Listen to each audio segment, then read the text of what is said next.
문학을 공부하는 방송 문학정독의 무수비입니다. 네, 하우스입니다. 예, 저희는 이상문학상 작품집 2013년 제37회 읽고 왔고요. 후반부 4개의 소설을 다뤄보도록 하겠습니다. 손홍규 작가님, 이분 그 이상문학상에서 자주 보이세요. 상당히 많이 등장하시는, 그만큼 잘 쓰신다는 거겠죠. 손홍규 작가님의 배우가 된 노인을 먼저 다뤄보도록 하겠습니다.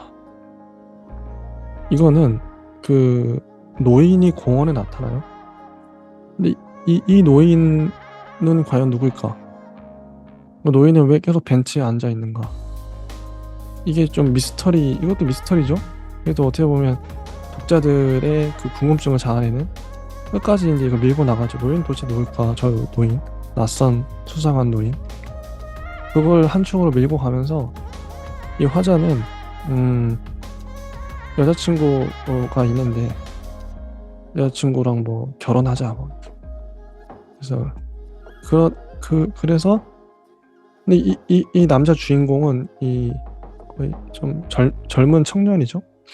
청년인데 도서관에서 뭐 공부도 하고, 그리고 이 마을에 살지 말지도 좀 계속 고민하는, 이게 나중에 이제 살겠다 이렇게 다짐을 하는데, 중간에 이제 뭐 이제 그 남의 차 사이드 미러를 발로 차가지고 사이드 미러 깨지는 바람에, 그 바람에 이제 사이드 미러 깨진 그 아저씨랑 친해지죠. 이제 친해져서 서로 이제 이웃 사촌이 되고, 훈훈해요. 전반적으로 어떤 드라마 보는 느낌이랄까? 그런 에피소드를 정말 잘 아기자기하게 잘 이끌어간다는 느낌? 이게 손은교 작가님의 특징인 것 같아요. 재밌었습니다. 뭔가 좀 이야기 자체가 되게 정감이 있어요. 인물들이 정이 느껴지는. 인물들 다 이제 포근한 느낌. 음. 파우스님은 이 작품 배우가 된 노인 어떻게 보셨나요? 정말 뭐 읽는 재미가 쏠쏠한 그리고 이제 이런 개성적이고 매력적인 캐릭터가 많은 작품이라고 생각이 들었고요. 확실히 이제 노인도 기존에 우리가 생각하는 그 노인이 또 아니고 화자도 굉장히 윤희한테 이상한 소리 하는 아, 어, 정말 좀 무례한 화자죠. 예. 음, 그래서 아주 뭐 개성 있고 재밌는 캐릭터들인 것 같습니다. 맞아요, 맞아요. 예, 캐릭터들도 다 좋았고, 이야기도 참 좋아요.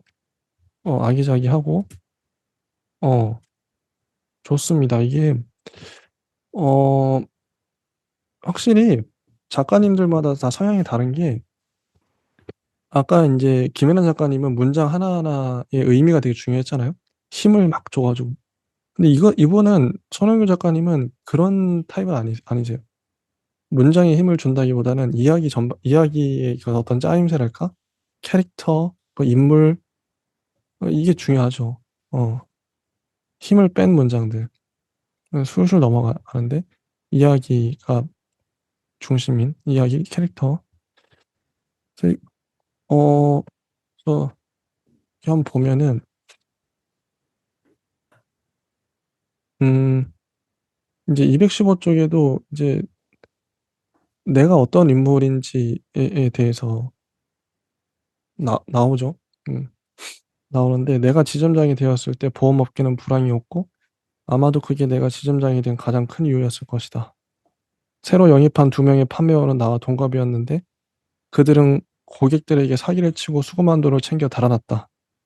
지점장이 된 지 반년 만에 사표를 쓰고 나왔을 때 윤희는 우리의 결혼을 당분간 미루는 게 좋겠다고 말했다. 나는 고개를 끄덕였다. 윤희가 권하는 대로 공무원 시험을 준비하기 위해 순순히 학원에 등록했고, 앞날이 불투명하기로는 나 못지않아 보이는 젊은이로 우글대는 구립도서관을 다니게 되었다. 윤희는 미술관 앞에서 쭈그리고 앉아 가슴을 두드리며 울었는데 왜 우냐고 묻는 내 목소리는 내가 듣기에도 바보스러웠다. 네가 한심하고 내가 한심해서 그래. 어, 내가 한심하다는 말은 금방 알아들었지만 윤희가 스스로로 한심하다고 한 말은 여러 번 곱씹어 보고서야 알아들었다. 한심한 놈을 만날 수밖에 없는 한심한 년이라는 뜻이었다. 알아듣게 되자 화가 났다. 뭐 이런 문장들. 그래서 그 사이드 미러를 발로 찬 거죠. 근데 그 덕분에 어, 이제 그 아저씨랑 또 친해지게 되고. 음. 어, 그리고 217쪽에 보면 사이드 미러 찬 아저씨 사이드 미러라고 불려요. 어. 형님 아우사이가 되어 각각 각자의 집으로 돌아갔다. 이 관계도 참 재밌어요. 이렇게 친구가 되고. 어, 이거 아래쪽에 보면 윤희는 한동안 내 전화를 받지 않았다. 이렇게 차이는구나 싶었는데 토요일 오후 윤희에게서 전화가 왔다. 나랑 싸운 거 후회해? 그럼 당연하지. 내 가슴 작다고 한 것도? 응. 언제는 네 손에 딱 맞는다면 좋다더니 그런 얘기까지 할 필요는 없지 않은가. 난징이 똥자루 운운하며 키 작은 여자는 원래 좋아하지 않았다고 했던 것도 못생겼으면 성격이라도 좋아야지 했던 것도 이런 식으로 윤희는 내가 어떤 비난의 말을 퍼부었는지를 세세히 상기시켜 주었고 세상 우리 역시 남들과 다를 바 없이 저속하고 비루한 방식으로 다투었음을 알게 되었다. 문장이 재밌어요. 연인끼리 할 법한 얘기들. 이렇게. 재밌어요. 아기자기하고 훈훈하기도 하고 재밌어요. 시트콤 보는 느낌. 딱 그렇죠. 전반적인 이 소설 분위기가 시트콤 같은 어, 잔잔하고 소소한 재미들. 웃음이 나오는. 그래서 뭐 218쪽에서 또 그러나 윤희의 머리에서 은은하게 풍겨나오는 싸구려 샴푸 냄새와 팔뚝에 와닿는 부드러운 젖가슴을 느끼며 나는 안도했다. 뭐 이런 문장. 뭐 참. 그래서 219쪽에 보면 음, 그날이었다. 우리 결혼하자. 텅 빈 공원에서 윤희가 내뱉은 말이 바람에 뒹구는 쓰레기처럼 누군가에게 멱살을 잡힌 채 발을 질질 끌며 멀어져 갔다. 윤희의 목소리에는 이처럼 의미심장한 문장을 이토록 가볍게 취급할 수밖에 없는 스스로에 대한 연민이 묻어났다. 지금 사는 집 부동산에 내놔. 혼수는 되도록 쓰던 것들 깨끗이 단장해서 쓰기로 하고 예물은 생략하자. 뭐 이런 식으로 결혼하게 된 상황인 거죠. 근데 부동산에 갔는데 그 노인이 있는 거예요. 그 노인도 집을 내놓은 거죠. 음, 집을 내놨고 근데 쭉 가다 보면 노인하고 또 친해져요. 그래서 한 제안을 받게 되죠. 뭐 같이 한번 여기 보면 야한 야한 동영상을 한번 찍어보자고 이렇게 뒤에 나오죠. 응, 이렇게. 그리고 224쪽에 보면 음, 나는 점점 가련한 중년의 가장이 아닌 나 자신에게 속삭이는 듯한 기분이 들었고 사실이 어쨌든 그날 대낮에 노인과 나누었던 대화를 그런 식으로 복귀했던 것이다. 그 노인을 제가 2달 가까이 관찰했는데 참 이상하더란 말이죠. 하면서 그 노인이 이제 얘기를 해주죠. 225쪽에 자기가 왜 그렇게 뭐 아스팔트 공사까지 하고 있는데도 그 자리를 지키고 있는지 공원에 어, 노인의 말에 따르면 노인의 어머니는 바로 공원이 있던 자리에서 한 줌 재가 되었다. 일제시대부터 그 자리에 화장터가 있었다. 그 시절 노인은 젊었고 어머니의 죽음에 가까운 현기증을 느끼긴 했어도 하면서 이제 어쨌든 화장을 했다는 거예요. 매장하지 않고 화장을 한 이유가 뭐냐면 명절이나 기일에 성묘를 하기 귀찮아서 가기 귀찮아서 화장을 했다. 정확한 위치를 알 수 없어가지고 계속 찾아간다. 노인은 범죄자인 것이다. 근데 아내도 뭐 죽은 마누라도 이제 어머니도 여기서 불사르고 아내마저 이곳에서 불사르셨군요. 대단한 방화범이십니다. 내 생각을 잊기라도 하는데 노인은 고개를 저었다. 그래서 근데 아까 이제 어떤 여인을 만났는데, 음, 어, 내 아내일세. 젊은 날의 아내지. 그리고 노인의 입에서 뜬금없는 말이 튀어나왔다. 아내는 웜홀을 통과해 여기에 나타난 거야. 그때부터 내 머릿속은 뒤죽박죽이 되었다. 노인의 정신이 온전하지 못한 거라는 생각이 들었다. 하지만 노인의 이야기에는 사람의 마음을 사로잡는 무언가가 있었다. 어렴풋이 하지만 틀릴 수가 없는 기억이 떠올랐다네. 그 시절 어머니를 화장할 때 아내는 나와 함께 있었지. 하면서 먼 호를 통과해서 왔다. 이 뭘까요? 노인이 왜 이런 말을? 어떻게 생각하세요? 아무래도 뭐 자신이 이제 했던 어떤 그 과오들이나 뭐 실수나 어떤 행적들을 약간 판타지적으로 이제 생각을 하는 거겠죠. 뭐. 근데 정말 이 인물들이 뭐 하나하나 애정할 수밖에 없는 인물들이에요, 정말. 맞아요. 이게 되게 재밌고 뭐 애정이 가요. 전반적으로 시트콤 자체가 그 하나하나 인물들이 되게 캐릭터가 독특하고 특이한 행동을 하는데 애정이 가잖아요. 딱 시트콤 같은 소설이다. 이렇게 정리를 할 수 있을 것 같고 이게 결국 이제 이 촬영을 결국 제안을 받는데 아까 야동 성기가 노출되는 촬영이다. 에로 배우 출신의 섭외인 이제 그걸 이제 뭐 500을 받고 이제 촬영을 하기로 한 거죠.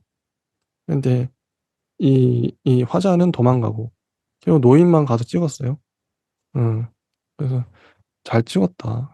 229쪽에 보면 음, 회장과 젊은 여자의 정사가 영상의 전반부라면 이 죽일 연놈들을 응징하기 위해 뛰어드는 여자의 남자친구와 강간하던 여자가 벌이는 정사가 후반부였다. 그 남자친구가 바로 내가 맡을 역할이었다. 노인은 담담했다. 어, 음. 아르바이트 겸해서 갔던 거죠. 음. 촬영장에서 생긴 일은 훗날 사이드미러를 통해 알게 되었는데 노인을 수줍어하기는커녕 그런 일이 익숙한 사람처럼 행동했다고 한다. 감독은 노인의 물건이 생각보다 크고 빳빳해서 주의를 줬다. 그렇게 하시면 안 됩니다. 혐오감을 불러일으켜야 해요. 돈 많은 늙은이가 젊은 여자와 정사를 벌이는데 그렇게 힘차게 하시면 어떡합니까? 그제야 노인은 얼굴을 붉혔다고 한다. 놀던 가락이 있어서. 그 동영상은 며칠 뒤 강남 고급 주택가 몰카라는 제목 따위로 인터넷을 떠돌았다. 뭐 이런 식으로 돈을 벌고 이런 에피소드 어떻게 보세요? 야동 에피소드. 이것도 뭔가 진짜 배우가 된 노인이에요, 예, 진짜. 이 제목처럼 배우가 된 노인. 정말 이게 또 소설의 감칠맛을 주는 어, 남자들한테는 또 이게 뭐 MSG 같은 감칠맛을 주는 또 부분인데요. 사실 이게 뭐 그냥 이제 뭐 노인이 아니라 이제 젊은 남자였다면 그냥 뭐 이렇게 아주 단면적인 어떤 소설의 어떤 구조가 됐을 것 같은데요. 음, 확실히 노인인데 음, 이게 또 엄청 이러니까 또 정력도 넘치고 이러니까 뭐 웃기죠, 맞아. 예, 되게 코믹한. 아이러니하죠. 네. 음. 그냥 웃으면서 그냥 낄낄 웃으면서 볼 수 있는 소설 아닌가. 음. 근데 마지막에 가서 이제 이 노인은 음, 노약 노 양로원 뭐 들어가면서 500만 원을 500만 원을 이 화자한테 주죠. 300만 원? 300만 원을 건네주고 3,500만 원을 자기 딸 어, 연주에게 주죠.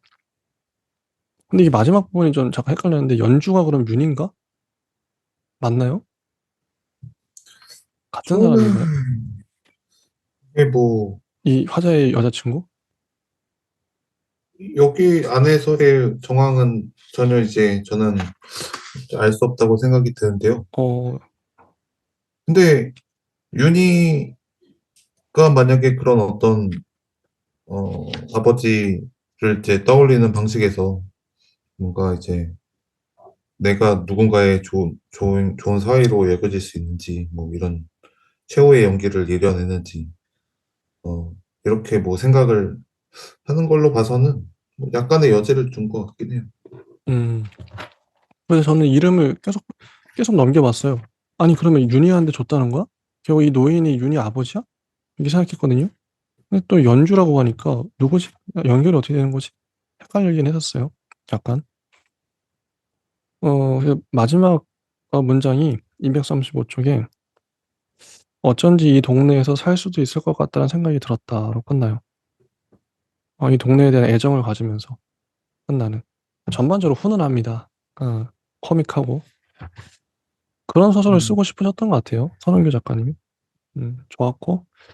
근데 이장욱 작가님, 절반 이상이 하루. 이게 아마 저희 채널에서 최초일 것 같은데, 동일한 작품을 두 번째 다루는 이런 일 흔치가 않거든요. 기억나시죠? 이 작품 했던 거. 네네. 젊은 작가상 할 때. 음.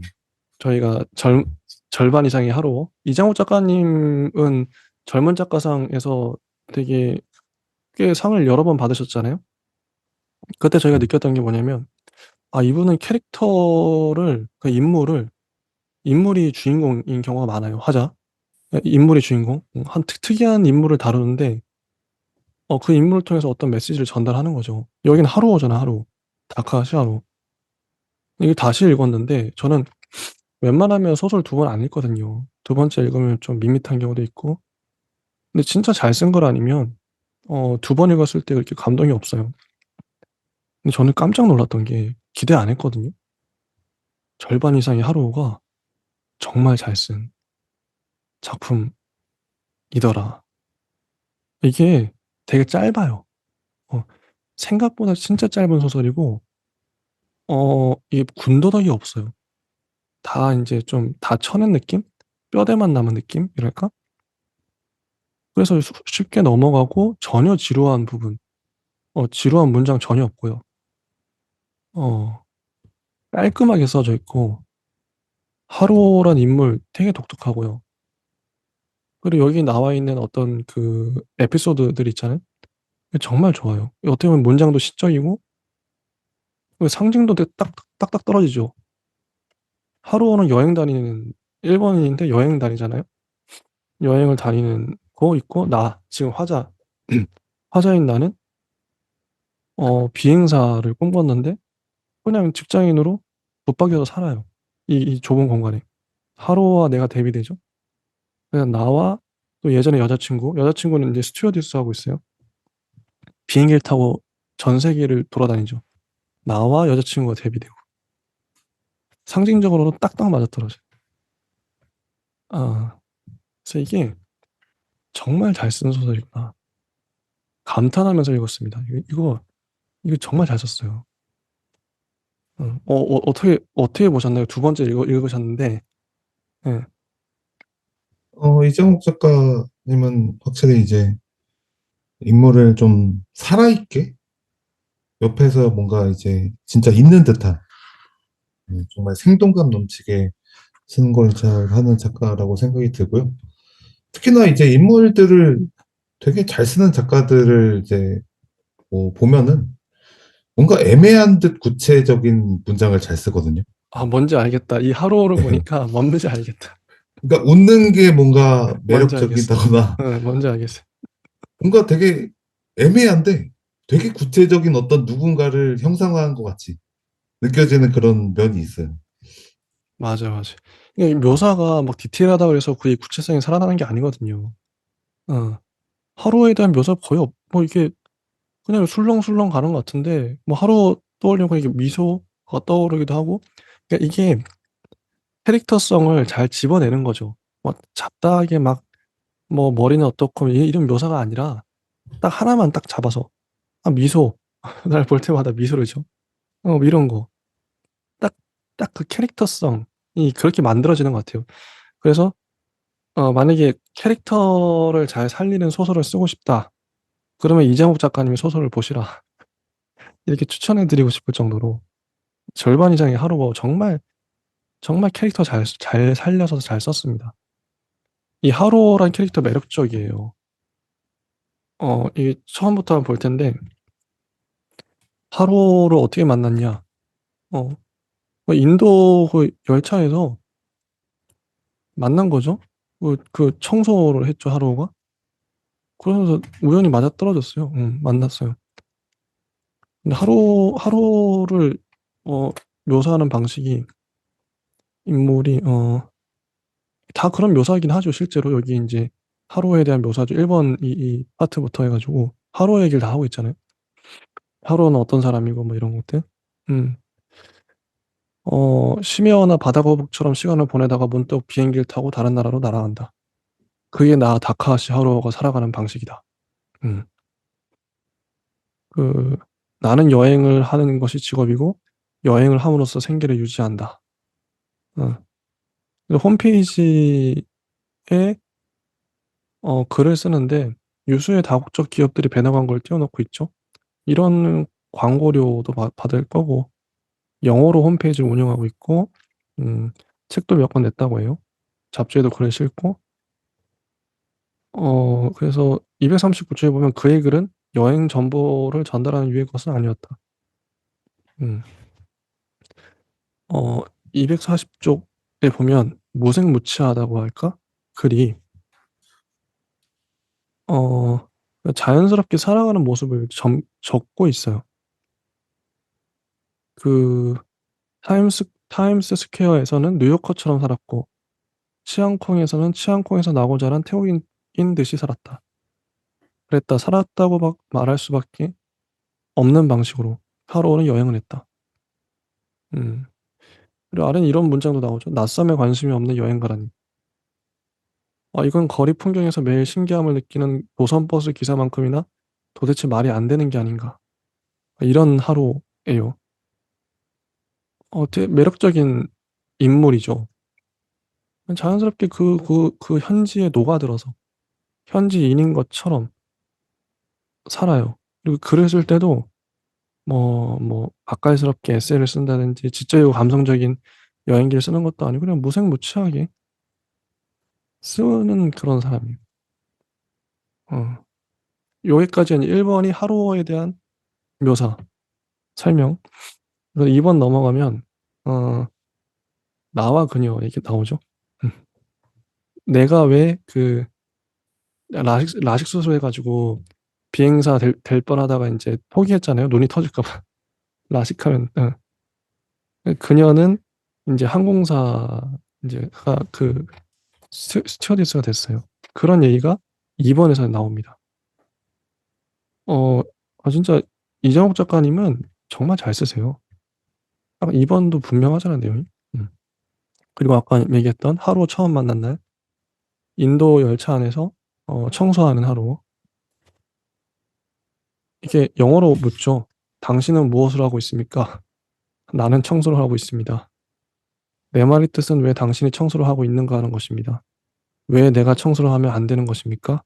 이런, 당신들과 나는 친구가 되도록 합시다. 이렇게 친구가 돼요. 음. 그래서 인도 여행 같이 하는 얘기가 나오죠. 음. 하루는 공기처럼 자연스럽게 우리에게 스며들었다. 이제 3번 넘어가서 같이 여행하는 얘기들. 하루는 처음부터 우리와 함께 떠나온 사람처럼 자연스러웠고, 그녀와 나 역시 그걸 자연스럽게 여겼다. 음. 하루는 하루의 주위에 아무도 없는 것처럼 자연스럽게 행동했다. 때로는 하루오 자신이 이미 하루오가 아닌 것처럼 보이기도 했다. 음. 그리고 쭉쭉, 그 다음에 이제 248쪽이, 하루오가 원래, 하루오의 할아버지는 미국인이고, 어머니가 오키나와 태생이에요. 그래서 말하자면 절반 이상의 하루오는 어딘지 다른 하루오이다. 이게 제목이죠. 절반 이상의 하루. 249쪽에 보면 이런저런 불행에 시달렸죠. 하루오 유년기. 부모님이 이혼하고 학교에서 왕따에 시달리고 대학에 낙방하고 자살 여행을 떠나요. 부산으로 왔죠. 한국에. 왔는데 음, 어, 깨어보니까 낯선 방이에요. 음, 어, 희미한 햇살이 있고 무수한 차가 지나다니고 매연이 있고 250쪽에 혹시 도를 믿으시나요? 그 길을 걷는데 이분 덕분에 하루가 해탈해가지고 하루가 됐다. 이 장면. 응. 그 하루는 이 순간을 5cm쯤 다른 세계로 옮겨진 것 같은 그런 순간이 아니었을까. 응. 그러니까 이게 지금 한 장면 한 장면이 좀 임팩트가 있잖아요. 아까 하루가 인도 열차에서 이렇게 청소하는 장면. 여기도 도를 믿으시나요? 이때 하루가 깨닫는 장면. 자기 인생이 바뀐 거죠. 이런 장면을 정말 잘 포착하세요. 어. 그리고 또 넘어가서 이제 바라나시 이 시체를 태우는 버닝 같은 일종의 화장터인데 인도에 있는 여기서 이제 하루는 강물을 떠가요. 수영을 해요. 배영으로. 그러니까 우리 이제 그녀와 내가 이렇게 얘기하죠. 하루가 떠내려가네. 아무래도 절반 이상이 하루니까. 이 장면. 이거 일부러 이제 이 대사를 친 건데 어떻게 보세요? 이거 아까 이제 이거 좀 여쭤봐야 되는데 아까 혹시 도를 믿으시나요? 그 장면과 그리고 절반 이상이 하루오니까 이거 계속 나오거든요. 이건 이제 의미가 있을 것 같은데 어떻게 보시나요? 그것도 뭐 아주 신박하게 좀 들어갔다는 생각이 드는 게 결국에 뭐 방황을 하다가 자살 여행을 하면서 그냥 한국에 왔는데 갑자기 이제 도노 점수처럼 하루가 이제 웃자 여자도 이제 웃고 도를 믿으시나요?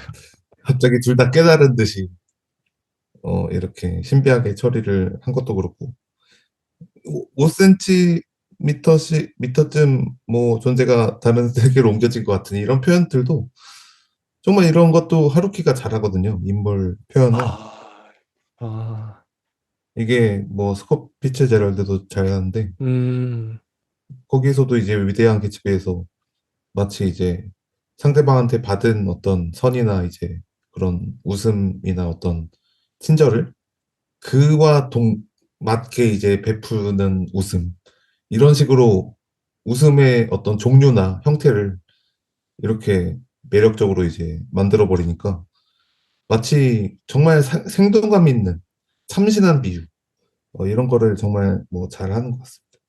맞아요. 절반 이상의 하루는 뭘까요? 이것도 뭐 아주 참신한 표현이죠. 예. 여기서도 이제 느껴지듯이 반 정도는 미국인, 반 정도는 아, 일본인인데 그게 중간, 또 예. 중간자. 어디에도 속하지 않은, 아니면 양쪽 모두에 속한. 그래서 하루는 계속 여행을 다니고, 하루가 그러자면 뭐 어디 가든 뭐 그 현지인처럼 생활하고, 전혀 낯설어 하지 않고, 인도 가서는 또 인도 물품을 팔기도 하죠, 시장 통해서. 이런 어떤 대담함이랄까? 적응력? 이게 어떻게 보면 우리 독자들로 하여금 부럽기도 하고, 제가 되게 좀 친근감 혹은 어떤 그런 느낌을 갖게 하는. 우리가 솔직히 하루를 담고 싶은 마음이 있잖아요. 그런 것 같아요. 담고 싶어 하는 마음. 하루 부럽기도 하잖아요. 솔직히 세계 여행 마음대로 다니고, 홈페이지 해가지고 돈도 벌고, 얼마나 부러워. 어, 저도 뭐, 뭐 예전에 예. 예. 진짜 막 힘들게 막 맨날 요식업 하다가 어떤 분이 여자분이었는데 잠시 이제 이모처럼 이제 그 숙주 씻고 이제 하는 분이었거든요. 근데 정말 이제 하루처럼 막 여행을 다니는 분이에요. 와, 그럼 돈은 계산 어떻게, 없이. 경제적으로 어떡하지? 그냥 거기 가서 일하고 세상에 세계 그런 게, 여행. 예. 와, 그리고 부럽기도 해요. 예. 부럽기도 해요. 저렇게 살 수 있구나, 사람이. 근데 어, 정말 눈이 행복해 보이고 그렇겠죠. 매번 새로운, 일해도 재밌을 거 아니에요. 난 낯선 나라에, 낯선 곳에 가서 새로운 것들 보고, 예. 분명히 그런 게 적응하기 힘든 사람도 있고 그냥 그걸 한 즐기는 거죠. 영토에서 사는 게 예, 좋은데 너무 이게 눈이 초롱초롱하고 행복해 보이고 진짜, 그러길래 와, 부럽다. 생기가 부럽네. 하루도 이렇게 살아갔던 거죠. 그래서 저는 이제 이장욱 작가님의 캐릭터들은 매력이 있어요, 확실히. 우리가 독자들로 하여금 나도 저렇게 되고 싶다, 닮고 싶다 이런 느낌? 하루가 그런 모습이죠. 근데 이건 또 결말이 중요하다 생각하는데 뭐 이렇게 끝난 게 아니에요, 하루가. 결국 하루는 사라졌죠. 하루의 소식은 들을 수가 없어요. 근데 하루가 이제 후일담인데 뒤로 가서는 우연히 본 거죠. 음, 여자친구가 본 바로는 하루가 그 공항에서 이렇게 실강이를 버리고 잡혀가는 모습 봤고, 그냥 이 화자는 그냥 한국에 살아요. 하루랑 다르게 계속 이제 일하고 살고 그냥 그러고 있는데, 어, 이제 어느 날, 신입을 뽑았는데 하루처럼 생긴 거죠. 근데 진짜 당신 하루 아니십니까? 이렇게 묻잖아요. 근데 자기는 아니라고. 이 장면도 되게 의미심장해요. 264쪽. 그렇죠. 당신은 역시 다카하시 하루가 아닙니다. 당신은 다카하시 하루여서는 안 됩니다. 다카하시 하루는 여전히 여행 중일 테니까요. 이런 의미심장한 대사를. 아, 장면 잘 만들어내세요. 자, 이전 시간에 말했는데, 인위적인 그 부분을 되게 좀, 인위적인 부분 때문에 되게 좀 안 좋게 봤던 소설이 있어요. 사건 이렇게 만들면 안 돼. 사건을 위한 사건 이런 거. 근데 이거는 확실히 근데 이거는 이정우 작가님이 만들어낸 장면이긴 하거든요. 근데 읽을 때 전혀 이질감이 안 느껴집니다. 신기하죠? 전혀. 이 장면에 녹아 들어가요. 이 대사 자체는 일부러 대놓고 친 거거든요. 절반 이상의 하루도 그렇고, 아까 그 장면 그쵸? 강 떠내려가는데, 절반 이상의 하루가 떠내려가네? 그거 일부러 그 대사 치기 위해서 만든 장면이잖아요? 전혀 그렇게 안 느껴져. 자연스러워요. 근데 거기서 어떤 울림이 있어요. 어, 여기도 다카하시 하루는 여전히 여행 중일 테니까요. 읽으면서, 이거야. 이거, 바로 이거야. 이게 읽으면서 이러거든요. 이 차이가 어디서 올까? 어, 이게 작가의 역량이다. 생각을 하고. 근데 이거 진짜 잘못 쓰면 이거 되게 촌스러워질 수 있어요. 이 작가 일부러 이거 문장 강조하려고 이렇게 썼네요. 근데 되게 그렇게 안 느껴지거든요. 이게 실력이다. 그리고 이제 보면 인도 여행 갔을 때 이렇게 나오죠. 261쪽에 여자친구와 하루어가 둘이 무슨 얘기를 했던가. 그때 바라나시의 게스트하우스에서 하루와 밤새 이야기를 나누었잖아. 그녀는 젖은 눈이 떨어지는 하늘에 시선을 두고 말했다. 너도 우리를 바라보고 있었으니까 기억하겠지. 그때 우리가 어떤 이야기를 나눴는지 알아? 나도 눈발이 굵어지는 하늘을 바라보았다. 나는 하루어가 아름답다고 말했어. 그때도 하루어는 빙긋 웃었는데 그 웃음 뒤로 너무 쓸쓸한 표정이 떠오르는 거야. 아름다운 건 하루를 제외한 모든 것이다. 하루가 이렇게 얘기하죠. 응. 작은 사랑이 하나 지나간 느낌이었어. 이 부분도 되게 시적이에요. 그러니까 이게 어, 이 소설은 되게 짧은데 이게 포인트가 되는 장면들 엄청 많잖아요. 빛나는 장면들. 이 장면도 얼마나 아름다워요. 어떤 깊은 뜻을 품고 아름다운 건 하루하루 제외한 모든 것이다. 쓸쓸한 표정. 하루는 행복할 것 같은데 혼자 이렇게 또 떠돌아다니는 인생이 그렇게 아름답지 않았던 자기 스스로 작은 사랑이 하나 지나간 느낌이었어. 이런 거죠. 어떻게 보시나요, 하우스님? 이런 장면들.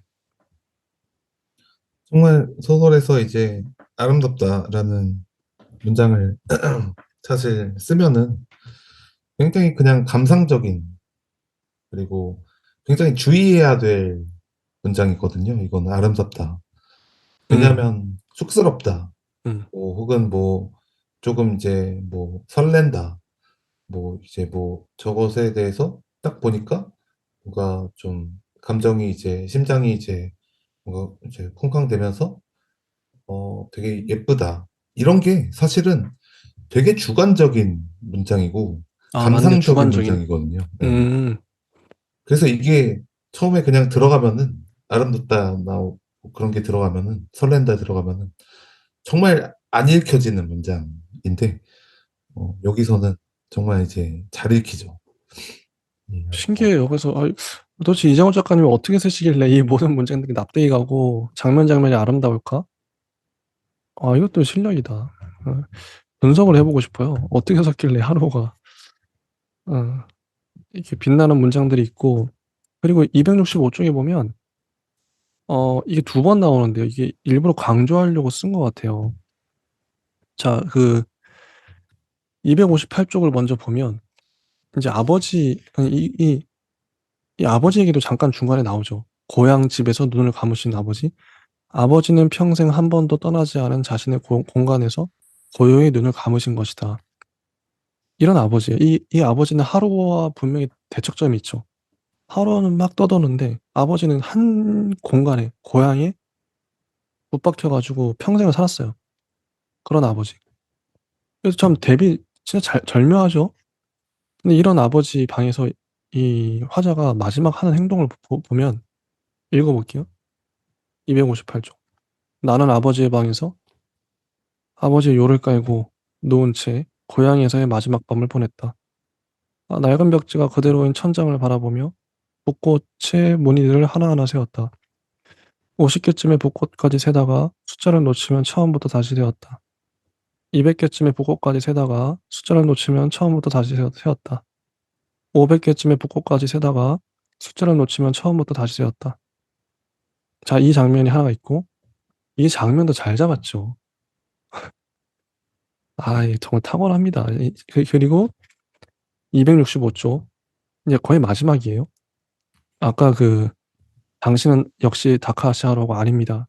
그 부분 다음에 나오는 문장인데 며칠 동안 침대에 누워 이제 이 어떤 상황이냐면 얼마 뒤 나는 회사를 그만두었다. 나는 별다른 계획 없이 사표를 제출했다. 이런 상황이에요. 이제 무직 백수된 거죠. 어, 백수된 상황에서 이런 문장이 나와요. 며칠 동안 침대에 누워 천장의 아라베스크 무늬들을 바라보며 시간을 보냈다. 300개쯤의 무늬까지 세다가 숫자를 놓치면 처음부터 다시 세웠다. 700개쯤의 무늬까지 세다가 숫자를 놓치면 처음부터 다시 세웠다. 900개쯤의 무늬까지 세다가 숫자를 놓치면 처음부터 다시 세웠다. 1500개까지 세다가 나는 문득 인터넷에 접속해 인도행 비행기 티켓을 구했다. 이거예요. 이제 저는 이제 이 부분이 솔직히 이해가 도대체 어떤 뜻일까? 이해가 안 가서 본 거긴 한데 읽으면서 이해가 갔어요. 이장욱 작가님 일단 제가 한번 얘기해보고 파우스트님이 한번 얘기를 해주세요. 어떤 뜻이냐면 아까도 아버지 방에서 똑같은 행위를 하죠. 붓꽃 무늬, 붓꽃 무늬를 50개, 200개, 500개 세요. 셌죠. 어, 그리고 265쪽에 아라베스크 무늬 300개, 700개, 900개, 1500개까지 세요. 이 행위가 뭐냐면 어, 자기 화자의 일상을 표현하는 거예요. 회사원들이 삶이 아침에 일어나서 뭐 9시까지 출근하고 6시 퇴근하고 집에서 자고 또 다음날 9시까지 가서 퇴- 맨날 똑같잖아요. 이 무늬 아라베스크 무늬처럼 이 무늬 하나하나는 직장인의 삶 혹은 뭐 그냥 우리 일반인들 매일 반복되는 그 일상 300개, 700개, 900개, 1500개까지 반복되는 일상 그걸 나타내는 거죠. 아버지 그렇게 사셨고 나도 그렇게 살았는데 도저히 안 되겠어. 이 변화가 발생하는 지점이 1500까지 세다가 나는 문득 인터넷에 접속해 인도행 비행기 티켓을 구했다. 여기서 변화가 일어나요. 더 이상 무늬만 세고 있을 수 없다. 더 이상 이 일상을 살아낼 수가 없다. 나도 하루가 되자. 그래서 뒷부분이 하루가 되는 거죠, 진짜? 아마도 나는 뉴델리로 가서 바라나시행 야간 열차를 탈 것이었다. 그리고 청소를 시작할 것이다. 누군가 이렇게 말을 걸어올지도 모른다. 당신은 혹시 다카시하루를 아십니까? 라고. 나는 빙긋 웃으며 이렇게 대답할 것이다. 절반 이상이 하루라면 아마도. 이렇게 끝나요. 파우스트님 어떻게 보시나요? 이 장면. 모스비비님의 말씀도 뭐 아주 일리가 있다고 생각이 들고요. 계속 이제 기계적인 어떤 회사를 옮길 수도 있고, 뭐 다른 일도 할 수 있지만, 어떻게 할까 하고 문의를 계속 세는, 내일 또 출근을 해야 될까 하고 문의를 또 세고, 그런 어떤 감성도 물론 느껴지고요. 정말 이거는 문의를 세어본 사람만이 알 수 있는, 뭐 아, 해본 사람만 알 수 있는, 진짜 뭐 이런 경우도 있을 거거든요. 내일 이제 출근하기 싫어서, 혹은 이제 내일도 저 면접 보러 가야 되고 뭐 하고, 내일 할 일이 또 태산인데, 사실 지금 그냥 이렇게 누워서 편안하게 그냥 유튜브 보고 있는 게 사실 되게 마음의 평안이 되고, 내일이 오기 싫다 막 이런 식으로 생각이 들 수도 있고, 굉장히 이거는 문의를 세워본 사람만 느낄 수 있는 그런 감성. 전 세보진 않아가지고 추측을 한 것뿐인데, 그러게요. 이 문의를 며칠 동안 천장에 문의를 세는 마음은 어떤 걸까? 음, 아마 뭐 잠이 안 와서 음, 그런 걸 수도 있고요. 불면증이라서 그럴 수도 있고요. 맞아요. 음. 1500개까지 세려면 엄청 지루할 텐데, 다른 건 하지도 않고, 체념에 빠진, 음, 아무튼 장면 잘 잡았어요. 이 소설에는 빛나는 장면들이 많아요. 어, 전 절반 이상이 하루 다시 봐도 너무 명작이었고, 일단 다음 작품 넘어가겠습니다. 염승숙 작가님의 아니, 습이 이제 습기 할 때 그 습이죠. 아시아품 독특한데, 어, 어느 날, 어, 진고의 아버지의 등에서 소나무가 자라납니다. 판타지 같죠?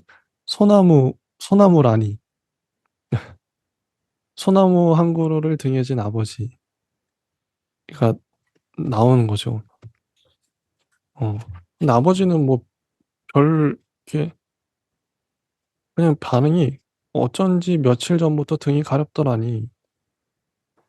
뭐, 이렇게, 반응해요. 등이 가려웠다니 무슨 말이에요, 그게.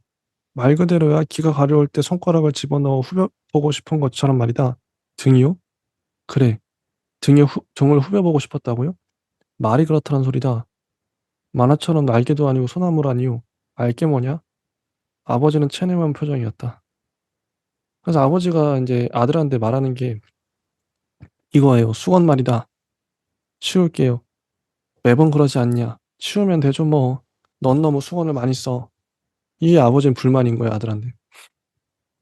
제가 언제요? 머리카락 털어낸다고 하나, 몸 닦는다고 하나, 발 닦는다고 하나, 퇴근해서 샤워한다고 하나, 발 닦는다고 또 하나, 사방천지에 젖은 수건 나부랭이야. 뭐 어때서요? 젖은 수건 줍다가 내 하루가 끝난다. 오버 좀 하지 마세요. 무거워. 네? 무거워서 말이다. 젖은 수건이 마음을 무겁게 만들어. 제가 저녁에 들어와서 세탁기 돌릴게요. 온 집안이 다 축축해. 뭐 이런 거죠. 그러니까 이게 다 젖은 수건 때문이라는 거예요? 어쨌거나 습기는 좋지 않다. 어, 이런 얘기를 하시고. 소나무를 뽑아보려고 하는데 안 뽑히죠. 어, 안 돼, 안 돼. 척추가 뿌리째 뽑히는 것 같다. 아버지 이거 정말 안 되겠는데요? 뭐 이렇게 하는 거죠. 이게 첫 장면이에요. 이게 첫 장면이고, 어, 그 다음에 이제 등의 귀 얘기도 하죠. 어, 등의 양쪽 날개뼈 사이에 귀가 돋아난 사람 얘기를 해요. 갈수록 판타지가 어, 귀 그런 사람이 있었다는 거죠. 자기도 그랬고 아버지가. 음, 자꾸 무슨 말씀 하시는 거예요? 살면서 아버지 등에 달린 기 같은 거 본 적도 없는데. 뭐 실제로 있다고 쳐요. 불편해서 어떻게 살아요? 등에 기가 달려 있으면 바로 눕거나 기대지도 못하며 살 텐데. 정확히 말하면 있었다는 거지. 30언저리까지 있었다. 뭐 이런 얘기. 세 개의 기. 등에 기가 달린 사람들이 많았어. 많았다고요? 그래, 잘 듣는 사람들이 태반이었지. 그럼요. 그럼이라니. 그럼 그 기는요, 지금 어디 있는데요? 글쎄, 다 어디로 갔을까? 어디로 가다니요? 어느 날 자고 일어나니 없어졌지 뭐냐. 없어졌다고요? 그래, 없어졌어. 감쪽같이. 이런 얘기. 좀 독특하죠, 분위기가. 아버지가 이런 얘기를 해요. 습기를 조심해야 한다. 습기를 조심해야 한다? 그래, 그러거든요. 그뿐이었어. 습기를 조심해야 한다고. 자라면서 언제고 아버지의 목소리를 들었다. 없네 없군. 없네 없군. 별거 아닌 말인데 그 말이 왜 그렇게도 서운하던지. 없네 없군. 없네 없군. 기가 없어졌단 말에 아버지의 아버지가 그런 말 한 거죠. 없다고. 아까 그 등의 귀. 자, 이게 두 번째 장면. 그 다음 넘어가서 더블 엔젤스. 더블 엔젤스는 진구 이 화자가 그냥 사는 게 아니라 일하는 회사예요. 그, 그 인터넷 장래, 인터넷에 올라 있는 개인 정보를 다 삭제해주는 그 사람이 죽으면 그런 회사죠. 이런 설정은 되게 현대적이다. 요즘 같은 설정이다 싶었어요. 이런 직업 독특하죠. 좋았고, 그런 설정. 쭉쭉 뭐, 이런 회사가 WNGS가 그런, 288쪽에 이런 말이 나오죠. 우리 WNGS는 일정 금액을 지불하고 인터넷 계정 처리에 관한 유언을 남기면 사이버 장례식을 치러주는 외국계 사이트를 벤치마킹이 세워진 신종 사업체입니다. 인터넷 포털 사이트와의 협업 없이도 특정 개인이 온라인상에 남긴 모든 발자취를 추적할 수 있는 딜리트 프로그램을 자체 개발하는 데 성공했어요. 이런 회사인 거예요. 이 진고라는 화자는 한 여성을 의뢰인으로 맡게 되죠. 이미영 씨. 33 여성분인데 현재 위암 4기예요. 구호 씨가 맡았죠. 그래서 이게 이제 세 번째 장면. 네 번째로 넘어가서 여기서 이제 이 진고 씨는 그 자신보다 겨우 3살 많은 여자가 짧은 생을 마친 뒤 걸어가는 저승길에 이제 정보 자료를 다 하나씩 하나씩 일일이 보면서 지우는데 이게 마음에 좀 많이 걸려요. 마음이 많이 걸립니다. 힘이 많이 드니 첫 직장이니 당연히 힘들겠지. 아니라니까요. 아니면 됐다. 정말 아니에요. 잘 들어줘라. 그것이 무엇이든 잘 들어주는 것이 중요하다. 잘 들어주는 게 중요해. 뭐라고요? 아니, 아니. 하여튼, 아버지는 이런 얘기 하죠. 잘 들어주라고. 응. 잘 들어줘. 아까 귀도 생각이 나요. 아무튼. 그 다음 장면이, 의욕적으로 자취를 지우고. 이제 그 여성과 이게 환상 속에서, 꿈속에서 대화하는 건지 모르겠는데, 꿈에서 298쪽에 보면 꿈에서 그녀는 그렇게 말했다 나오죠. 모조리 지워주세요. 모조리요? 네, 완전히 잊히고 싶어요. 완전히 말이죠. 이미 말했듯 저의 아무것도 남지 않았으면 좋겠어요. 왜요? 남김없이요. 굳이 한 번 더 표현하자면 깡그리랄까요? 나한테도 그럴 만한 권리쯤은 있는 거잖아요. 이런 꿈에서 이런 대화라고. 미영 씨 얘기도 또 나와요. 미영 씨는 원래 아나운서가 되고 싶었다. 근데 아나운서에 이제 부조리가 나오죠. 아나운서가 되기 위해서 수많은 학원에 가야 되고, 돈을 또 지불해야 되고, 그런 과정들이 부조리함이 나옵니다. 299쪽, 300쪽 가까이. 300쪽에 이런 얘기 나오죠. 소개가 주변에서 끊임없이 밀려들었다. 헤어 메이크업, 피부 관리실, 주얼리숍, 이미지 컨설팅, 컬러 테라피 연구소, 성형외과, 외국어 헤어 학원 등 고치고 바꾸고 갈아 치우고 소비해야 하는 것들이 너무나 많았다. 이것을 좀 더 여기 이 부분을 조금 더 하는 마음으로 그녀는 아르바이트로 돈을 벌고 아카데미에 돈을 썼다. 어, 이렇게 맨 마지막 이런 문장. 꿈을 꾸면 슬퍼진다. 그녀는 번번이 불합격하죠. 그래 301조 이런 문장도 나와요. 그저 그녀는 아나운서 지망생으로 20대를 보냈고 지나버린 청춘을 아까워하기도 전에 암세포가 온몸에 퍼져 죽었다. 되게 허무하죠. 죽었다. 그리고 꿈을 꾸어 슬퍼진 그녀는 이제 세상에 없다는 사실만이 진실이었다. 진실을 아는 것도 슬픈 일이지라고 친구는 중얼거리지 않을 수 없었다. 그는 자신이 치르는 이 온라인 장례 절차라는 것이 어쩌면 타인의 생을 한 권의 책처럼 읽어치운 뒤 매몰차게 태워버리는 행위는 아닐까 하는 마음이 들어 자꾸만 미안하고 또 미안해졌다. 이런 이런 거고. 어 그래서 이 모든 게 거대한 함정은 아닐까요? 뭐라고요? 함정이요. 함정. 매일 아침 눈을 뜰 때마다 생각했어요. 애초에 내가 이루고 싶었던 것은 무엇이지? 가고자 했던 곳은 어디지? 하고 말이에요. 나는 쉬지 않고 일에 돈을 벌고 원하는 일을 하고 싶어서 돈을 써요. 내가 돈을 쓰는 그곳이 다시 돈을 벌죠? 돈을 벌고 또 돈을 쓰는 일이 왜 이다지도 피로하고 고단하고 외로운 일일까 생각하면요. 그냥 자꾸만 모든 게 다 의심스러워져요. 결국에는 꿈꾸지만 않으면 되었던 것을요. 꿈을 가져서 나는 어느 순간 거대한 맨홀 아래로 빠져버린 기분이에요. 맨홀 뚜껑을 들어 올려주는 사람은 많지만 그들은 결코 나에게 손을 내미는 게 아니에요. 그럼요, 손을 벌리죠. 왜 고치지 않으면 안 되는지, 어째서 바꿔나가지 않으면 안 되는 것인지도 납득하지 못하면서 매일같이 교정받는 삶을 살았어요. 20대 시절 내내 말이죠. 뭐든 닥치면 열심히는 했는데 돌이켜보면 사실 그건 별로 유쾌한 시간은 아니었던 것 같아요. 즐겁지 않았거든요. 그런데 겨우 이 나이에 위암이라니 어디 짐작이나 할 수 있었겠어요? 이런 말. 예. 그리고 이제 거의 마지막 이 되죠. 이렇게 해서 이제 마지막 장면은 그 사무실 앞에 SSM 입점 반대 성명서 해가지고 시위를 해요. 그 장면이 계속 부각되죠. 어, 잊어야 하는 것과 잊지 말아야 하는 것, 잊혀지는 것과 잊혀지지 않는 것의 간극이 무엇이 위치해 있는지 그는 알 것도 모를 것도 같았다. 사라지는 것은 잊혀지는 것은 어떤 의미로든 슬픈 것이다. 음. 그 다음에 이제 308조에 보면 습기를 조심해야 한다고 했는데,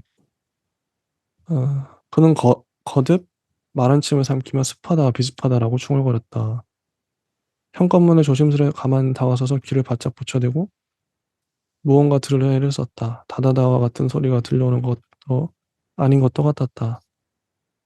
노랫가락으로도 울음으로도 모음으로도 들렸다. 집에 가니까 이런 상황인 거죠. 이게 끝나요. 하다 보니까 이게 다 이제 전반 봤는데, 자, 이제 파우스트님의 말을 한번. 이 습이란 작품 어떻게 보셨나요? 정말 뭐 어떻게 보면은 직구로 이제 이런 아버지와 사회에 대한 얘기를 과감하게 그냥 이제 일차원적으로 하는데도 정말 깊은 어, 정말 그런 어떤 이제 정말 뭐 다자의 오사무의 인간 실격이 그런 심리를 이제 표방하는 것처럼 정말 이제 사람들이 이제 어, 이렇게 힘들어하고 정말 이제 고통스러워하는 거를 잘 짜여진 어떤 형식으로 보여주는 작품으로 생각이 들고요. 특히나 이제 소나무 같은 경우에는 이게 뭐죠, 소나무가? 왜 갑자기 등에서? 정말 이게 뭐 그 저희 할머니가 이제 바디를 이제 완전 이제 많이 하셨는데 뭐 물론 이제 정정하게 뭐 이렇게 워낙 그냥 정정하게 계시다가 이제 돌아가셨는데 제가 이제 뭐 효도도 다 하고 어 근데 하도 이제 농사일을 많이 하셨는지 어깨 쪽지 수술을 한번 했어요. 아. 뭐 정확히 뭐 이거랑 뭐 연관되는 건지는 잘 모르겠는데요. 음.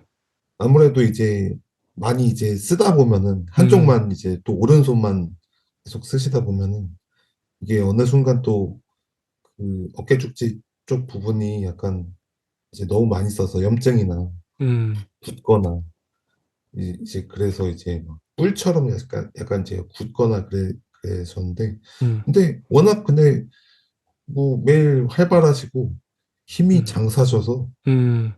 어, 정말 이제 이런 소나무가 떠올랐는데요. 그게 또 아니더라도 이게 그냥 가장의 무게 그렇게 파악해도 되겠죠. 뭐. 소나무는 그 어떤 상징일까요? 이게 갑자기 왜 소나무가 어깨에서.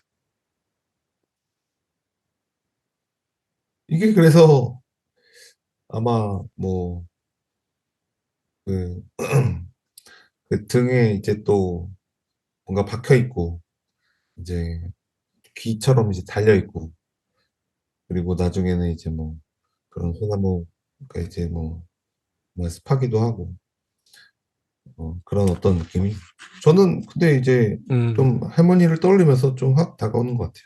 이게 좀 이 의미를 좀 짚어볼 필요가 있을 것 같은데, 소나무, 등의 귀, 그 습하다, 아버지가 자꾸 습하다란 말을 하는데 소설 제목도 습이에요. 뭘까 도대체? 이거 뭐 어떻게 해석하세요? 도대체 왜 이렇게 썼나? 이게 이렇게 쓰면 어떤 효과가 있냐면, 소나무가 솔직히 등에서 솟아난다는 건 말이 안 되잖아요. 일단 읽을 때 느낌이 '아 이건 허구구나. 판타지구나.' 이런 느낌이 일단 들고, 뭐 귀도 마찬가지죠. 뭐 어처구니 없는 상황인 건데, 어떤 뭐 상징을 드러내기 위해서. 그래서 이게 뭐야 도대체? 되게 낯설고 낯선 감각. 되게 좀 기이하고 기묘한 느낌?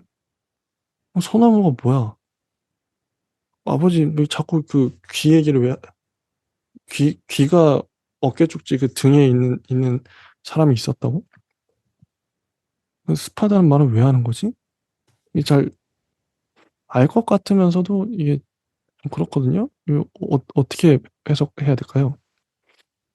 저는 뭐 일단 두 가지로 해석을 할 수 있을 것 같은데요. 예.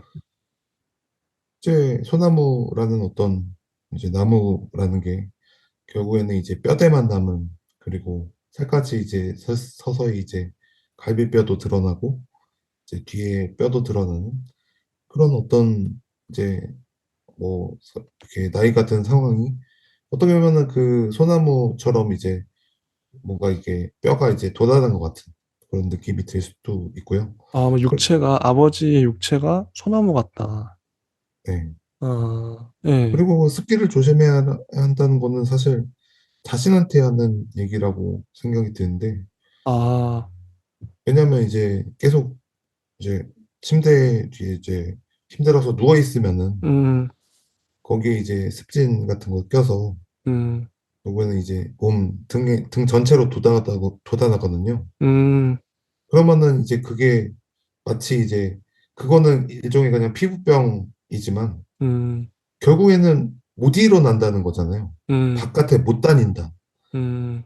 그러면 노안이 이제 심해지면서 이것까지 이제 자신을 괴롭히는 음. 피부병까지 그런 어떤 그 생각을 하면은 어떤 정말 건지 이제 알겠어요. 예. 예, 할아버지 같은 그런 얘기. 신체를 소나무에 비유해서 습기도 그렇고요.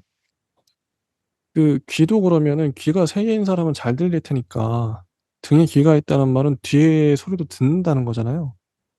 옛날 사람들이 그만큼 귀가 밝았다. 되게 미세한 소리도 잘 들었다. 그런 어떤 상징적인 은유적인 표현이겠죠. 이해가 가요.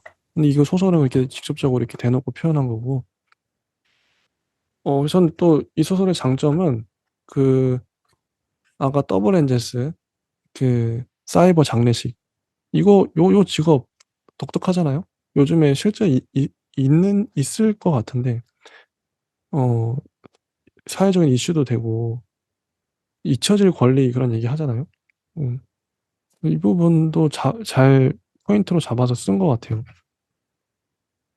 그러면 궁금한 게 전반부 이것도 전반부와 후반부로 나눠질 텐데 전반부는 아버지와 아들의 얘기가 꽤 오랫동안 그래서 소나무 그런 등의 귀, 습 얘기 나오고 꽤 오랫동안 가다가 아들이 출근해요. 출근해서 더블 엔젤스 가서 그 사이버 장례식 김미영 씨 그 자료 지우는 그런 얘기 나오고 그럼 뭐 SSM 이점 반대 뭐 그런 얘기 나오고 이거 전반적으로 어떻게 이어지는 거냐 어떻게 보세요? 어떻게 보면 이게 좀 단순한 구조라고 생각이 드는 게요. 어, 그럼에도 묵직한 게요. 이 소나무처럼 이제 정말 힘들게 살아온 어떤 아버지가 결국에는 이제 이 진고라는 사람도 똑같이 사는 거죠. 아버지처럼. 정말 이제 잘 경청하고 사람들 그리고 상사한테 충성하고 그리고 정말 이제 이상한 일인데도 정말 이게 더블엔젤스 이거는 사실 조금 이게 오히려 자기적이긴 해요, 사실. 근데 맞아요. 자기적으로 느껴질 수 있어요. 맞아요. 예. 근데 이게 자기적인데도 이제 소설적인 어떤 풍미를 정말 음, 강조를 하고 있어서 저는 정말 없어지면 안 될 부분 어, 더블엔젤스. 예. 이거는 사실 생각 좀 말이 안 되는 게 음, 자살하는 사람이 심리가 저는 뭐 개인적으로 이렇게 생각하는데 오히려 정말 자신을 어떤 죽음을 드러내고 싶어 하거든요. 혹은 정말 이제 숨기고 싶다면 완전 이제 세상과 이제 좀 맞아, 뭐 경멸을 하거나 세상에 대한 어떤 뭐 그런 의미에서 이제 여러 가지 이제 뭐 심리가 있을 수 있겠지만 결국에 이런 어떤 뭐 정말 자신의 어떤 꿈이 포기되고 뭐 사회적으로 이제 자신이 성공을 못하거나 혹은 이제 계속 버려지거나 이렇게 뭐 혹은 이제 뭐 일의 질서에 이제 충성을 해서 이제 상징에 전입하거나 뭐 그런 두 가지 중 하나인데 이런 어떤 계기를 정말 뭐 잊혀지게끔 만드는 거는 뭐 그거죠. 뭐 자기 하드디스크만 지우고 뭐 다른 생각은 뭐 사실 오히려 이제 막 알리지 않을까. 어, 잘 모르겠습니다. 이 마지막에 308쪽의 이 문장도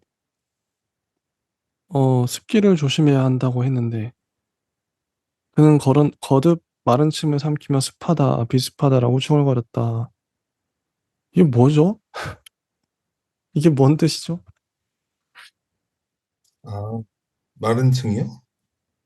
이게 뭘까요? 습기를 왜 이게 또 나왔잖아요? 음. 뭐, 내 옷옷을 들쳐 등허리를 쓸어보는 거로 이제 그거 뭐랄까 이게 뭐 뒤에 이제 진물 이제 떨어지고 고름 나오고 그거 아니에요? 습기 차는 거. 글쎄요. 아무튼 습기가 어떤 의미가 있을 것 같은데 어렵습니다. 어려운 소설이에요. 상징적으로.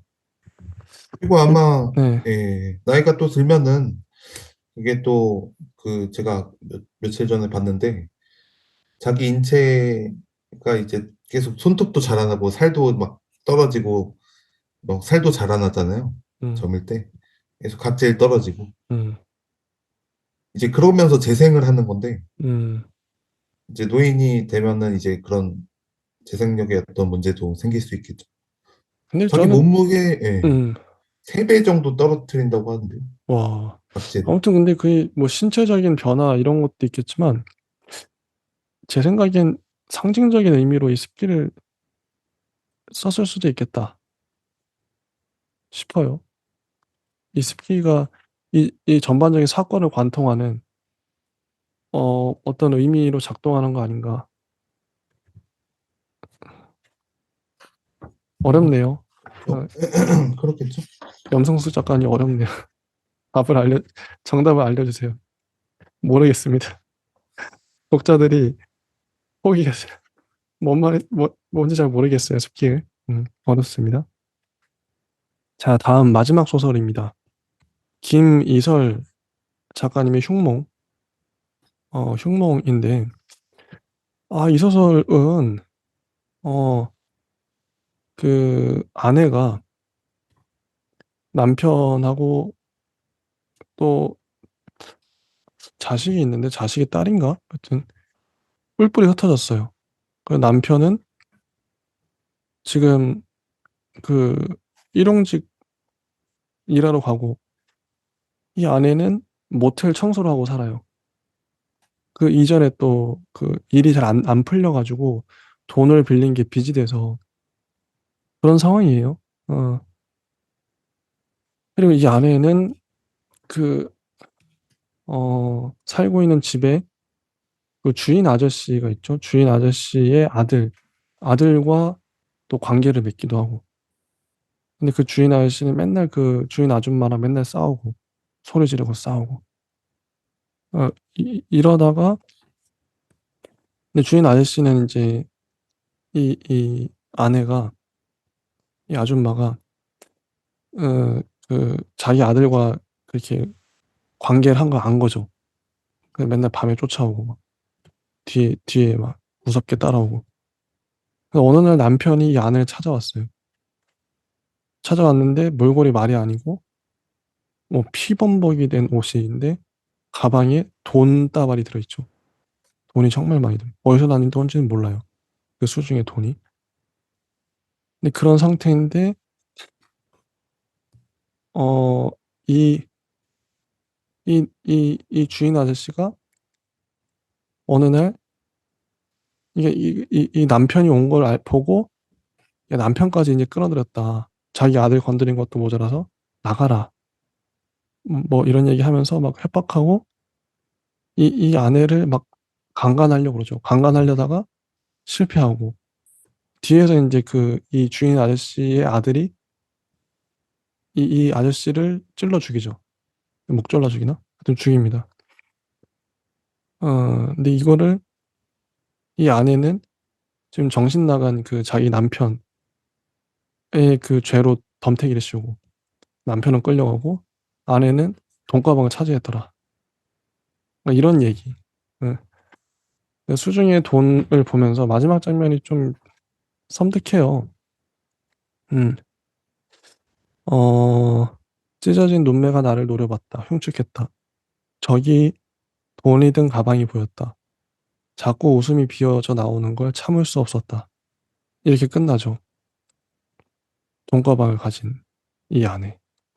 이렇게 좀 섬뜩하게 끝납니다. 이런 흉몽이라는 소설인데, 어떻게 보셨나요?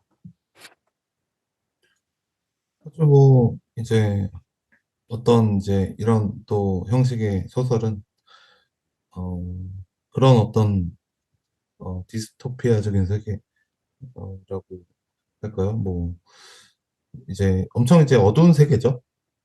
네, 그렇게 어두운 세계는 이제 저는 그냥 개인적으로 뭐 폭풍의 언덕이나 뭐 포크너뷰라고 생각이 드는데 요 이런 어떤 정말 어 이제 과학적이고 이제 폭력적이고 되게 이제 어, 어디인가 뭔가 자신의 아들, 딸을 정말 가축처럼 뭐 채찍질하거나 막 그냥 뭐 이제 동네에 그냥 뭐 처녀 여자 막 있으면 가서 막 강간하고 막 그런 류의 어떤 느낌은 정말 이제 엄청난 디스토피아거든요.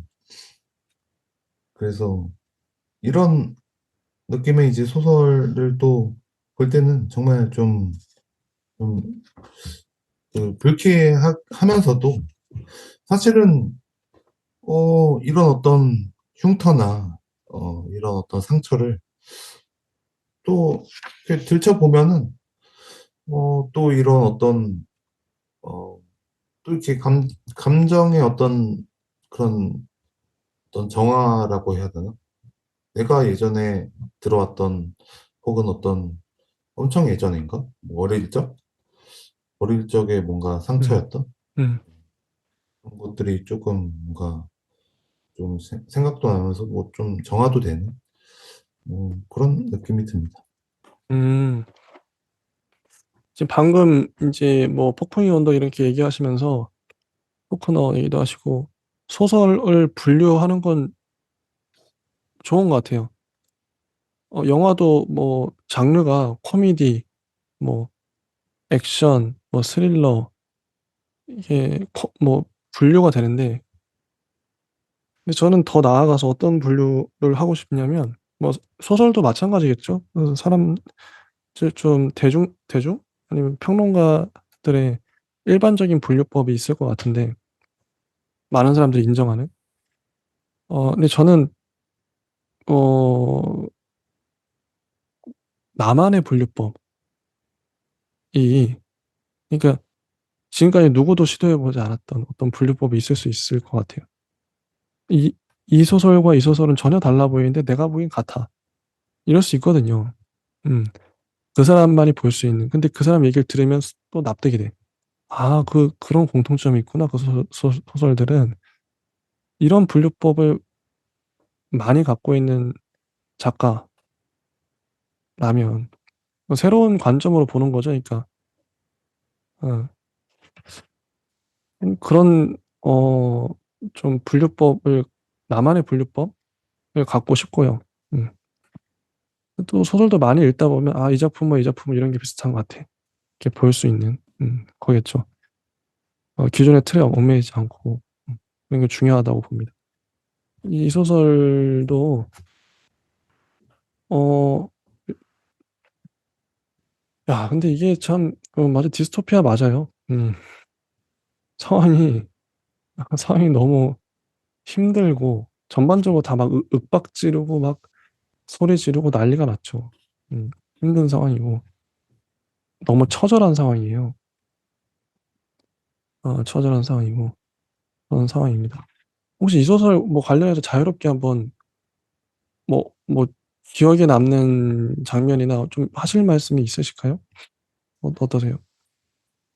근데 이게 사실 뭐 생활의 뭐 팁이라고 해야 될지 삶의 팁이라고 해야 될지도 잘 모르겠는데요. 사실 이런 어떤 어둠, 정말 이제 사람을 이제 윽박지르고 이제 노예처럼 하려고 하고 이제 완전히 통제하고 뭔가 뭐랄까 굉장히 좀 자신 위주로 이제 생각하는 어둠은 결국에 그런 어둠을 마주하게 될 수도 있거든요. 사실 살면서 그거를 마주하지 않는 게 제일 좋지만 군대에서도 뭐 어떻게 보면은 그런 어둠이죠. 뭐 상명하복 해야 되고 당연히 뭐 부조리한 뭐 그런 것들도 다 있고 뭐 옆에 뭐 이제 사람들이 또 이제 잘 못하는 사람이 있으면 계속 이제 막 그 사람은 이제 막 쿠사리 먹고 근데 뭐 내가 뭐 도와줄 수도 없고 뭐 그런 어둠일 수도 있는데요. 결국에 그런 어둠을 알아야 어, 그런 어둠을 또 사실 흉내까지 낼 수 있으면 어, 그 사람이 정말 그 자신이 했던 그런 어둠을 인지를 못하면은 그 앞에서 그 어둠을 펼쳐놓으면은 그 사람이 인지가 가능하거든요. 그래서 이런 어둠은 뭐 아주 유용한 수단인 것 같습니다. 소설가는 뭐 빛을 쓰기보다는 어둠을 쓰는 직업이라고 생각을 해요. 사회의 어두운 부분들, 그게 폭력일 수도 있고, 뭐 소수자나 약자일 수도 있고, 소외 아니면 천대받거나 고통받는 사람들 다 어둠이죠. 안 보이고 숨어 있고 잘 모르기 때문에. 근데 저는 이 소설을 보면서 좀 들었던 생각이 이 직업이 아주머니 직업이 음, 모텔 청소부예요. 근데 이 직업 전에 저희 봤잖아요. 어, 그 어떤 소설인지는 기억이 안 나는데 이 모텔 청소하는 직업을 가진 아줌마 있었어요. 묘하게 그 소설하고 겹치더라고요. 아, 이거 봤는데 이 직업 봤는데 하는 일도 비슷하고. 어떤 생각이 들었냐면 이게 소설 쓸 때 동일 직업 겹치면 힘들겠다. 그런 생각이 들더라고요. 특히나 이 특이한 직업 같은 경우는 소설가 직업은 괜찮아요. 소설가가 직업은 많이 썼으니까 더 쓸 여지가 있겠죠. 새로운 방식으로. 근데 아, 모텔 청소부를 직업으로 소설을 쓴다. 앞으로. 그러면 최소한 두 작품이 앞에 있는 거잖아요. 이 작품과 저희가 봤던. 그럼 다르게 써야 되는데. 이런 부분이 좀 걸리더라고요. 이런 거 중요하다. 쓸 때. 이전에 어떤 작가가 내가 쓰려는 어떤 직업을 이미 썼어. 그러면 알만한 사람은 다 알겠죠. 평론가들은 물론이고. 그럼 다르게 써야 되는데. 그런 고민. 그런 이제 좀 생각을 했고. 그리고 이제 이 소설은 포인트가 마지막 장면 같아요. 이, 그, 이 화자가 돈에 눈이 멀잖아요. 돈을 보고. 그래서 자꾸 웃음이 비어져 나오는 걸 참을 수 없었다. 이게 압권인데, 결국 이제 이걸 보여주기, 인간이 어디까지 이제, 좀 이상해질 수 있는가, 타락할 수 있는가, 보여주는 것 같아요. 주제가 이거 아닌가. 어떻게 보세요? 이 소설의 주제는 뭘까요? 결국에는 이제 영화 중에 제가 이제 가장 이제 좀 어둡다고 생각하는 작품이 그 뭐였죠? 이- 그 신세계도 약간은 밝고 약간 그래도 되게 훈훈하게 끝나고 어, 나중에 이제 다 죽는 거 그 검사 이제 글쎄요, 그런 게 있는 것 같긴 예, 한데 잘 모르겠네요. 기억이 갑자기 안 나네. 이, 막 장례식장에서 막 인가 아무튼 이, 이, 이, 있겠죠? 엄청 유명한 작품인데 그게 네, 막 있겠죠. 완전 다 부정 비리 네, 거짓말 다 그냥 심판하는 부패 거지. 네. 예 그쵸 부패 막 자기도 부패하고 남도 부패하고 뭐 그냥 그런 작품 있는 것 같아요. 네. 예 기억이 안 나. 가치멸망이. 근데 그거 보는 순간 정말 그냥 기분이 너무 불쾌했거든요. 불쾌하다. 거기 있는 모든 인물들이 다 그냥 부정부패하고 다 그냥 살인하고 음, 다 그냥 막 묻지마 거짓말하고 어, 정말 그냥 선한 인물이 한 명도 없는 그냥 음, 그래서 정말 불쾌했는데 다 나쁜 놈들. 또 그런 뭔가 불쾌함이 주는 그리고 그런 어떤 세계가 주는 뭔가 어, 어, 그런 어떤 뭔가 자극이 또 있는 것 같긴 해요. 뭔가 내가 이렇게까지 차라리 이제 그래 나는 그냥 평범하게 살아야지 막 이런 식으로 음, 음. 좋습니다. 일단은 이 소설 여기까지 하고요. 네. 저희가 다 봤어요. 모든 작품을 다 봤습니다. 여기까지 하고 다음 시간에 이제 뭐 마지막 시간인데 총평 하고 끝내면 될 것 같습니다. 예, 감사합니다. 감사합니다.